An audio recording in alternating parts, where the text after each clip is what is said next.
Salam sehat, jumpa lagi di channel Tanya Dokter Paran. Video kali ini saya akan membahas pertanyaan dari Bahar di Palangkaraya ya. Bahar di Palangkaraya bertanya, "Dok, saya menderita wasir dalam derajat 2 ya. Wasir dalam derajat 2, kadang berdarah. Apa sih tipsnya supaya tidak berdarah?" Pertanyaannya itu ya. Wasir dalam derajat 2 yang kadang berdarah. Apa tipsnya supaya tidak berdarah ya?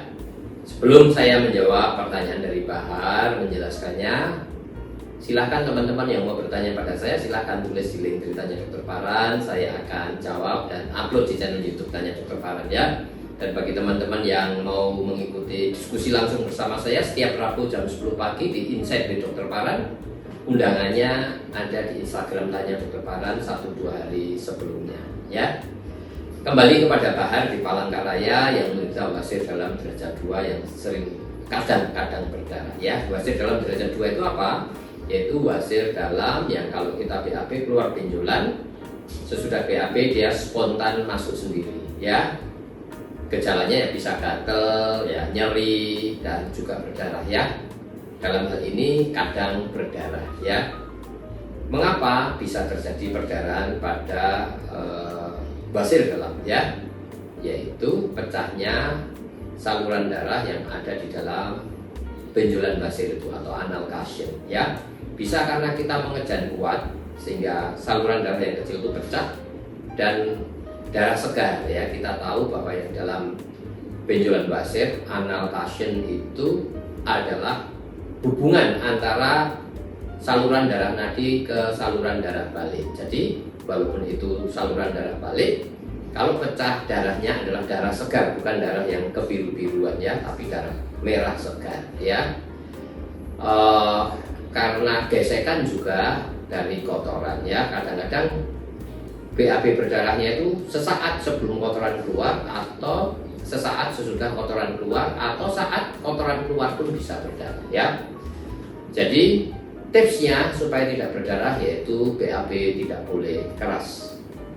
Kalau BAB keras maka ada gesekan dari anal cushion ya, bantalan anus itu yang kaya akan saluran darah, kemudian kegesek, robek dan pecah dan berdarah.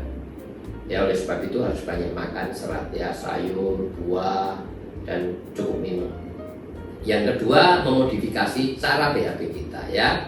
Lebih baik BAB kita tidak pakai WC jongkok atau toilet jongkok ya, duduk ya, tidak boleh pakai WC duduk, tetapi pakai toilet yang jongkok. Mengapa? Dengan jongkok maka sudut anorektal kita itu lebih lurus ya, sehingga waktu kita ngeden dia seperti lurus, tidak ada tahanan keluar. Tetapi kalau duduk toiletnya dia agak 90 derajat gitu, begitu ngeden kan mentok harus belok ya, itu memberikan efek tekanan yang lebih besar.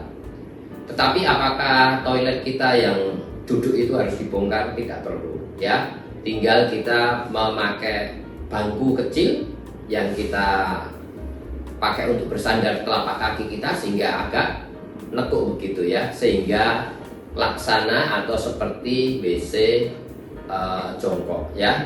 Jadi toiletnya jangan dibongkar ya, nanti kalau dibongkar kan sayang. Lebih baik buat bangku kecil sebagai tumpuan kaki kita, sehingga kaki kita akan sedikit seperti menekuk begitu, sehingga sudut anorektal kita tidak mendekati 90 derajat tetapi mendekati lurus ya, sehingga mempermudah.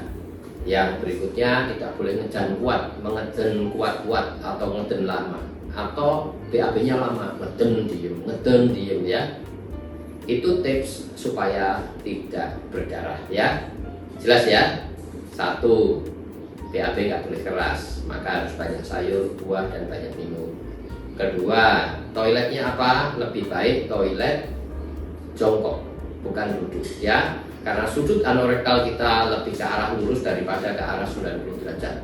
Kalau pada WC atau toilet yang duduk itu ke arah 90 derajat, usahanya untuk mengeluarkan itu lebih besar ya. Apakah perlu dibongkar toiletnya? Nggak usah. Buat bangku kecil sebagai tumpuan kaki kita, sehingga kita seperti eh, jongkok gitu ya. Yang ketiga, nggak boleh ngeden kuat-kuat, ngeden lama, dan BAB-nya lama.